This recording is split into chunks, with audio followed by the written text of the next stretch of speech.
I'm a believer that the Trans-Pacific Partnership is good for the United States, and I say that intending for everyone, for labor, for business, industry.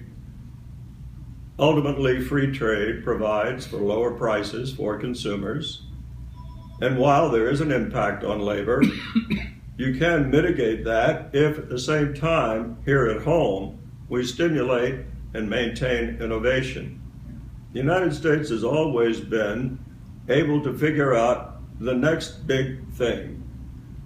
Because we have freedom in our universities and in industry, as you know, we have come up with the internet, with cures for various diseases, with ways to stimulate growth in chemical industry, in medicine, in defense.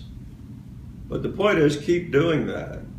And that's the blessing of this free, independent society that our forebears created here 250 years ago. So I'm not gloomy about our future. I'm very optimistic and looking forward to it.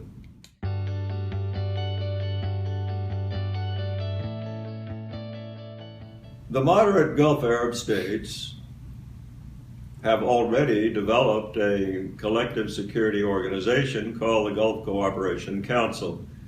From Kuwait in the north, Saudi, and going on down to Bahrain, Qatar, United Arab Emirates, and Oman, that is a functioning planning body. I think the United States would do well to pay attention to how we can be helpful to it, not to dominate it. It has its own decision-making system, but it doesn't have inherently the strength in numbers, in weapon systems, or in a history of strategic planning and the intelligence to know day to day, as well as what's over the horizon, what is coming at them. And so to begin to engage and listen to the GCC countries, to offer to be helpful, whether it's intelligence sharing, periodic exercises, and to nurture over time a relationship of mutual respect and trust so that deterrence becomes real. Deterrence of any adversary, that is, whether it's radical Islam or sectarian challengers such as Iran. So I think we've had some setbacks in recent years, that we've made judgments that have alarmed in the Middle East, the moderate Arab states. But it isn't to say that we can't rebuild those relationships, and I believe that given the trends that we're experiencing right now, we need to do that.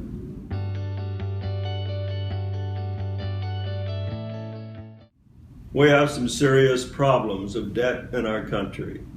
We have shrill disagreements about healthcare, housing, education, law enforcement, racial relations.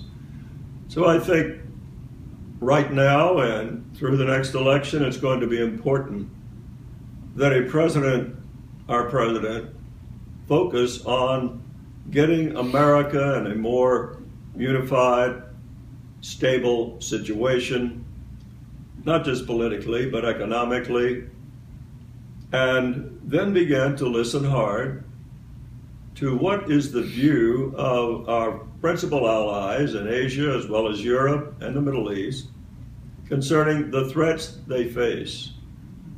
Yes, military threats, but also economic threats. And once you've digested that sense of risk overseas, to elaborate policies that will succeed in deterring conflict, first of all, but then are also establishing a climate that will provide for economic growth and a global trading system that benefits all parties. This isn't really rocket science. It can be done, but it takes care, and you have to have good people involved. The president can't do this by himself or herself. I'm optimistic. Our country's always been able to renew itself when it's faced periods of unrest and decline, and I'm confident we can do it again.